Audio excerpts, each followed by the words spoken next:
This is my second video of the day, but I went and got lunch and changed my shirt so that you think it's a different day. Before I jump into everything that I read in July, probably, yeah, July, I just want to remind you that I am hosting a trip to Italy next September 2024. So far, 7 people have signed up for this trip, and there are around 20 spaces, so there's still plenty of space if you want to sign up and take a 6-day-long trip around Rome and Florence with me. Check out the link in the description. Also, I have a Patreon. This is the link. Support me on Patreon. I don't know if I can animate that. Here's everything I read in probably July. Starting off strong with one of my favourite books of this year so far, a genuine masterpiece of Latin American fiction, A Little Luck by Claudia Pinheiro. I cried twice while reading this book, once in the middle and once at the end. This is phenomenal. This book was translated from Spanish into English by Francis Riddle, who did an incredible job. Claudia Pinheiro is a legendary Argentinian author. She also wrote Elena Knows, which is an amazing novel. And this is so beautiful.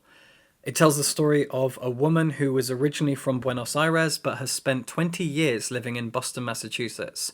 She ran away, and she never went back. And we don't know why. Something chased her away from Buenos Aires. Something she did, something she saw, something that happened to her. We don't know at first. But now that her American husband has died and her work is taking her back to Buenos Aires for a business trip, she has to face her fears.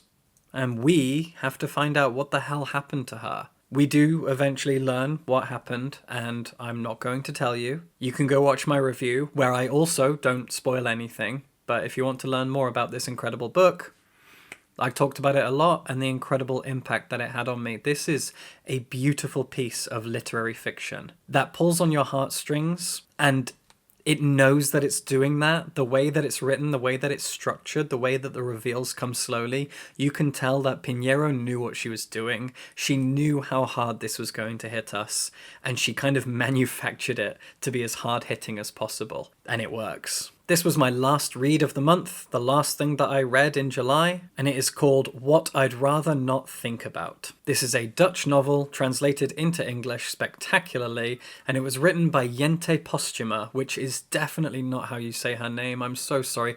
I love the Netherlands. I've spent so much time there. I've travelled all around the country. I've made friends. I think it's a wonderful place. I would live in the Netherlands, and yet I have absolutely no idea how to say her name, and I'm really sorry. This was translated from Dutch by Sarah Timmer Harvey, who, as I said, has done an amazing job translating this, and this is another really dark, hard-hitting book, another literary novel. It's told from the perspective of a nameless woman who is a twin. Her twin brother is 45 minutes older than her, and they have spent their lives more or less inseparable.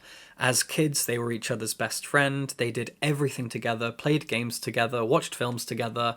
They lived their lives in each other's pockets. When they were 18, they decided to move from their small rural community to Amsterdam, and they get apartments really close to each other, and they continue to be really, really close. Her brother came out as gay, the two of them have boyfriends, he gets a job at a bar, she gets a job at a shop, and the two of them just go on living and being close. They fall out, they argue, a bit of distance opens between them, and then it closes again, and life goes on until they turn 35 and her brother takes his own life. That is given away in the blurb. It is the theme, it is the point of the book, so I'm not spoiling it by saying that. You know it's coming. She mentions it really early in the book because this isn't told in a completely chronological way.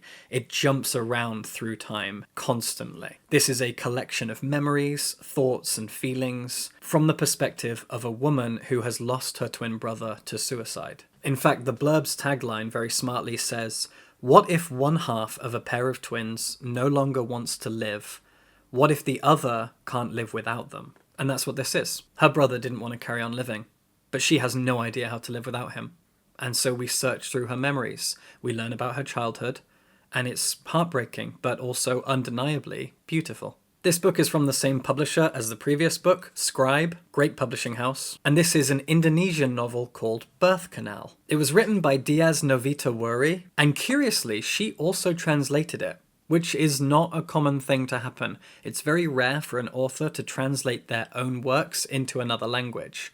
But she did, and she did it really well. Now, I said this is a novel, and it is, but it is made up of 4 interconnected stories. The characters in these 4 stories overlap, almost in a circular way. And the story stretches from World War II to the present day. It looks at the Dutch colonial impact on Indonesia, as well as the Japanese military effect on Indonesia during World War II. It goes from modern-day Jakarta back to World War II. It deals with what the Japanese military called comfort women, who were just sex slaves taken from other East Asian countries and used by the Japanese military. The novel takes us to Amsterdam, it takes us to Osaka, and as I said, it takes us through the lives of different people who are married to each other or are each other's parents and children. They're all connected in some way. It's a book about love, it's a book about loss, it's a book about fear, and it's also a very political book that shows what Indonesia has gone through at the hands of colonialist powers from Japan and Western Europe. It's a very, very powerful book. Although I should say that all 4 stories are great, but stories 2, 3, and 4 are the real standouts. Story 1 breaks some weird storytelling conventions that I really, really didn't like, and to the point that it genuinely pissed me off. It's told from the perspective of a man whose friend that he forever loved but never confessed his love to, she suddenly goes missing, and instead of it just being told from his perspective, we also get her perspective and her experiences, and sometimes it switches to the third person. None of it makes any sense, and it bugged me so much.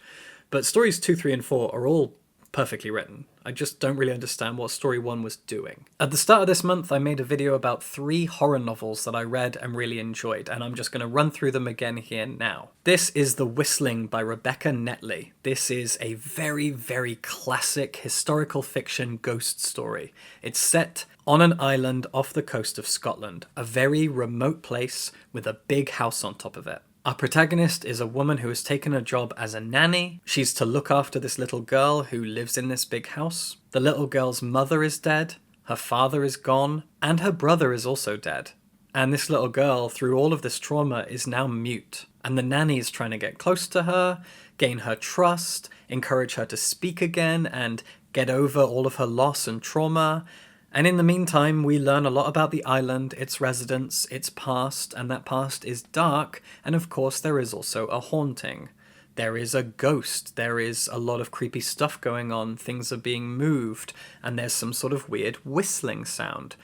It's all interconnected, it's all related to some kind of haunting, and there's a lot to uncover. This is a book of mysteries as much as it is a book about hauntings and scares. There is so much here to dig into, so many twists and turns, and it really will make you feel chilled. If your kind of horror is the ghost story, if that's the stuff that makes you scared, and it is for me, hauntings, things that go bump in the night, that's the stuff that really scares me, this'll get you. This will make you feel cold. This will give you goosebumps. It did for me. The Gingerbread Men is a fantastic, modern, dark twist on the fairy tale written by Scottish writer Joanna Corrance. This is published by Haunt, a small indie publishing house based in Edinburgh, and they are fantastic. They focus on horror and gothic stuff, and this is a really good novel with a beautiful cover. This tells the story of a man who is at a Christmas market with his fiancée, and he suddenly gets lured through the crowd by this enigmatic, beautiful woman who just pulls him away, enchants him with some sort of spell, and he just follows her, and he gets into a taxi with her, and they drive for hours into the Highlands, and then he lives in a hotel that she owns, and he doesn't regret his choices. The hotel is empty, it never has any guests, and it has a whole staff who work there, and they're all men, and you just know these are all men, just like our protagonist, who've been roped into this. She's done it before, she keeps doing it. For some reason, she lures men to her hotel and slowly convinces them to just work for her. But why? Why is she doing this? What is it all for? Why is it always snowing there? Why did the seasons never change? Why do no guests ever appear? So many questions. It's just a dark fairy tale, and I really liked it. Next up is Hex by Thomas Alder Hoeveld. This is a Dutch novel, translated into English by Nancy Forrest Flyer, which is such a great name. And this is a very clever, modern piece of horror fiction.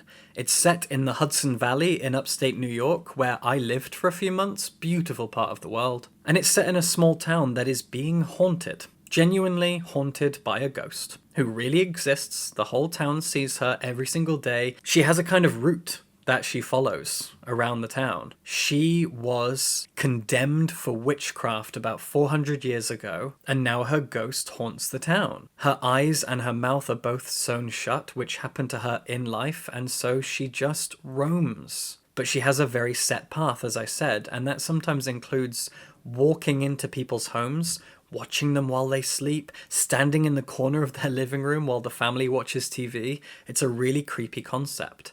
But over the decades, the town has learned to keep her a secret. Outsiders don't know she exists. If people try to move to the town, they then can't leave because they're part of the secret, but they also now get haunted by her, and if they try to leave, she will follow them. And early in the novel, a group of teenagers who are part of the internet age and are sick of how secretive and insular this whole community is, they decide to do some experiments on her, see if they can interact with her, see if they can alter her route and fuck with her. And it has some really, really dark consequences. I was so impressed by this book. The Ruin of All Witches by Malcolm Gaskill is a fantastic non-fiction that reads exactly like a novel.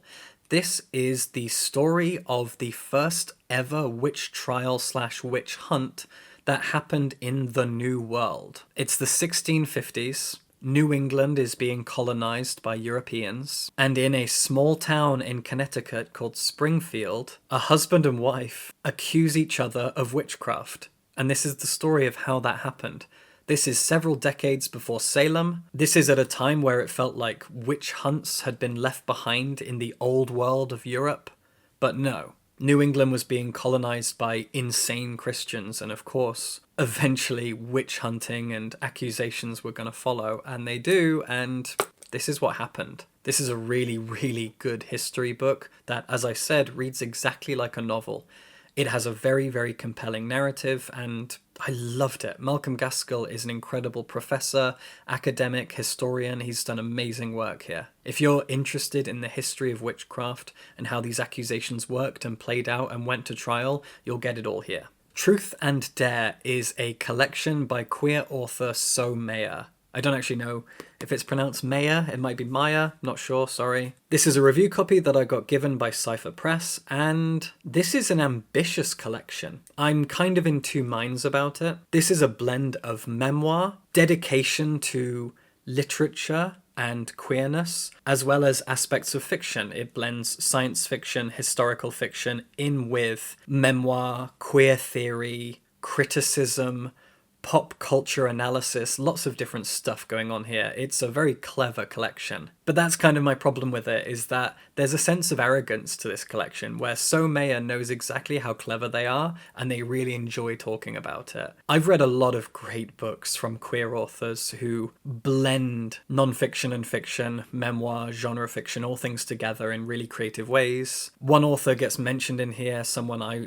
admire hugely, the philosopher Paul B. Preciado, who is a trans man. So Mayer mentions him in here, and I think his work is phenomenal. And So Mayer is doing something kind of similar here in a lot of ways, but there just seems to be a bit of egotism to this that put me off slightly. But maybe that's because I felt like my brain was insufficient for reading this. Basically, I felt like this book is a lot smarter than I am. So Mayer is a lot smarter than I am. What they are doing with memoir, genre fiction, critical analysis, pop culture references, all this stuff, it's a lot smarter than me. So maybe while I was reading it, I was kind of lashing out and going, God, this is so arrogant, when in actual fact, I'm just a bit dumb. I'm not really sure, so I would kind of like you to read this for yourself. As I said, it's brilliant. It's a really wild collection that has a particular dedication to the power of literature and storytelling in particular, which I really value, obviously. So I think this is worth reading. I just want to know what other people think of the narrative voice in here, and whether it makes them feel as stupid as it made me feel. It's kind of humbling. I felt dumb as hell reading this. So those are all the paperbacks that I read this month, and before I get to all the hardbacks I read, let's talk about 3 manga that I read. I've been in a real manga mood the last few days, and I've read 3 manga, and I want to keep going. One of these I will absolutely be continuing reading because it was so good, but also I just want to read a bunch of volume 1s and pick out which ones I like and blah blah blah. I'm in a manga mood, so I read all my manga digitally on my iPad, so I'm just going to quickly hold these up, but it doesn't look very good on camera, so I won't keep it there. First thing I read was Failed Princesses. Failed Princesses is a Yuri manga. If you don't know what Yuri is, it's lesbian. Yuri manga are lesbian romances that usually take place in high school or university. This one is written and drawn by someone called Aji Ichi, and it's a pretty stereotypical tale, but I found it incredibly wholesome. It's the story of 2 girls who are in the same class in high school. One of them is a popular girl who is obsessed with being perfect. She wants to be the cutest girl in the room, she wants to look like a princess, she wants to present herself beautifully and perfectly. The other girl is an otaku. She is a little nerd. She's a wallflower. She likes sitting in the corner. She's got a group of friends who are also otaku girls, and she's happy with her life. But when our princess character finds out that she's being cheated on, and the otaku girl overhears this, and she's the only one that overhears this breakup happen, she comforts the princess girl.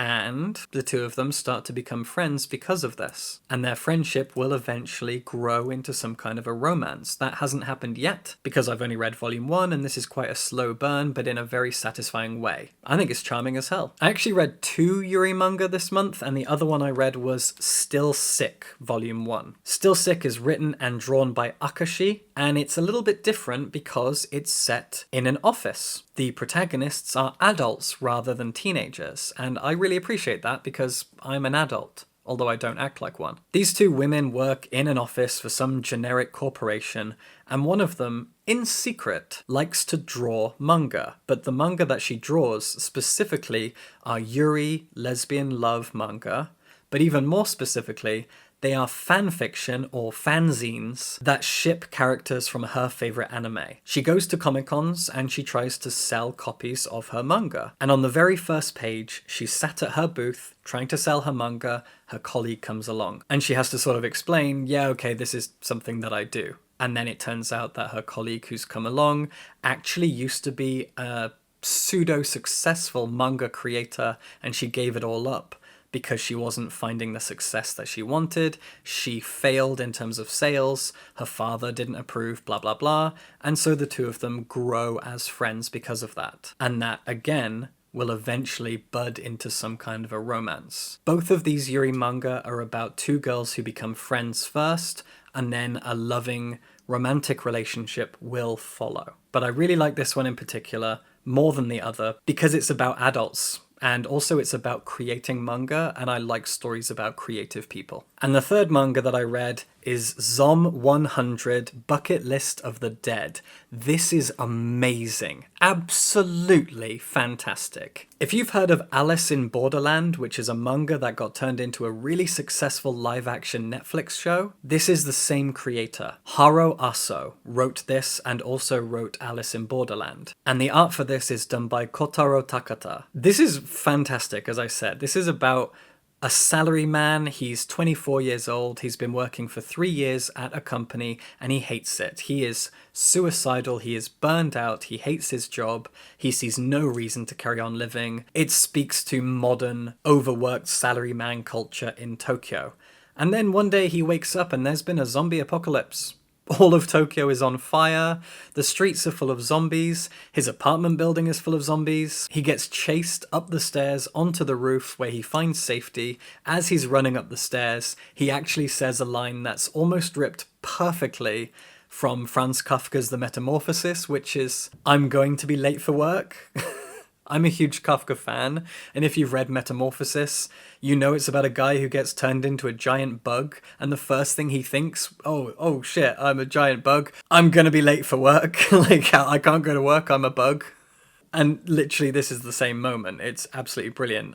There can't be a zombie apocalypse, I've got to get to work. And then he realizes, oh, there is no work anymore, this is an apocalypse, and he's suddenly free. and he is so happy. He is loving this zombie apocalypse. He writes a 100-item bucket list of all the things he now finally has time to do because everyone's a zombie, and so he's having fun. First thing he does is ride a bike through zombie-infested streets to his local shop, picks up a load of beer, comes back home, and just gets drunk by himself while he cleans his apartment and watches TV, and it's bliss for him. This is a zombie apocalypse story about joy and celebrating the freedom of not having to go to work because there's zombies everywhere. I love this manga. Okay, I'm talking a lot, so I'm going to challenge myself to spend 1 minute on each of these books. Chlorine by Jade Song is fantastic. It's a wonderful literary novel that blends coming-of-age stories with a little bit of body horror,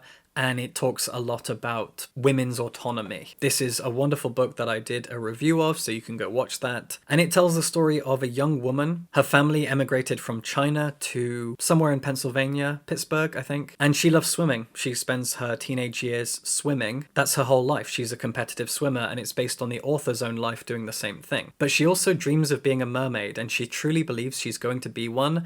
And she is. The book is told from her perspective after she somehow turns into a mermaid. This is about bodily autonomy. It is a transgender metaphor in a lot of ways, and it's also a sapphic romance to a point. This is amazing. This is a feminist, sapphic, trans metaphor coming of age story. Penance by Eliza Clark. I've also done a video on this. This is one of my favorite books of this year so far. Genuinely one of the most incredible things I've read in a long time. This is amazing. It is written as a piece of non-fiction, but it is in fact a novel. She has created a writer, narrator, protagonist who is a true crime writer. He's gone to a town in the north of England, in North Yorkshire, and he's there to interview people, gather evidence, gather information to tell the story of a teenage girl who was burned to death by 3 of her classmates.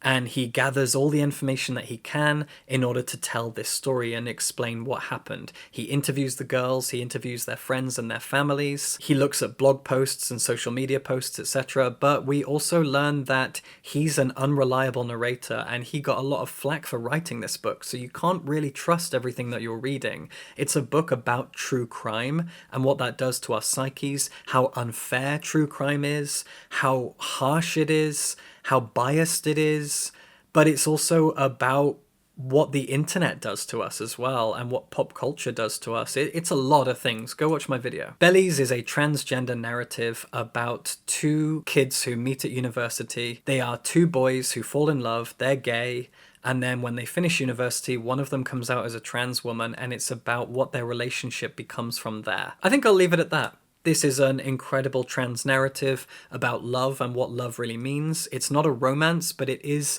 a story about love. Watch my full video. I loved this. Bellies is incredible. The Bewitching is a very literary novel about witches. It is based on a real witch hunt that happened in England centuries ago.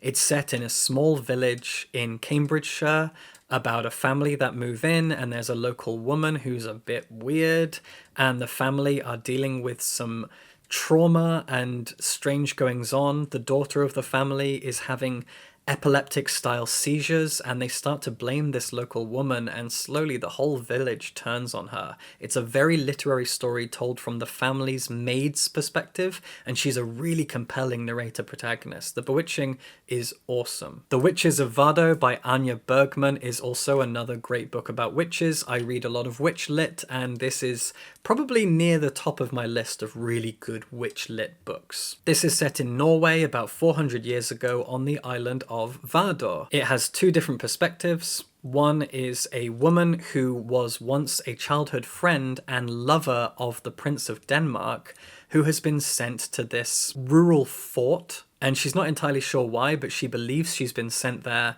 by the prince to weed out the local witches, which is just something she's telling herself. And then the other perspective is a young woman whose mother has been accused of witchcraft, and she goes to try and rescue her mother as her mother is put to trial. It's kind of an adventure story. It's a very, very powerful feminist novel. It's another great retelling of witches from a historical perspective. It's feminist historical fiction about witches, and I loved it. Finally, Chain Gang AllStars by Nana Kwame Adjei-Brenyah is a very powerful dystopian book, similar to The Handmaid's Tale, 1984, Fahrenheit 451. It's about the American prison system and how dark and twisted it is, and the fact that it's actually just a capitalistic industry that is racist and biased, and it talks about all of that stuff. It's about a prison system in the US that's been turned into a gladiator blood sport that is televised around the country, and people tune in to watch prisoners kill each other. I love this. Please go check out my video. Not enough people watched that video, and I was kind of annoyed because this book is amazing and it needs more attention. So go read it, watch my video, please check this out. Adjei-Brenyah is an amazing writer. There you go. That's everything that I read in July. Sorry I sped through it towards the end. I was just worried that I was talking too much and my camera battery's running out. Anyway, come with me to Italy if you'd like to. The link is in the description. Support me on Patreon if you'd like to. I'd love your support. And subscribe for books.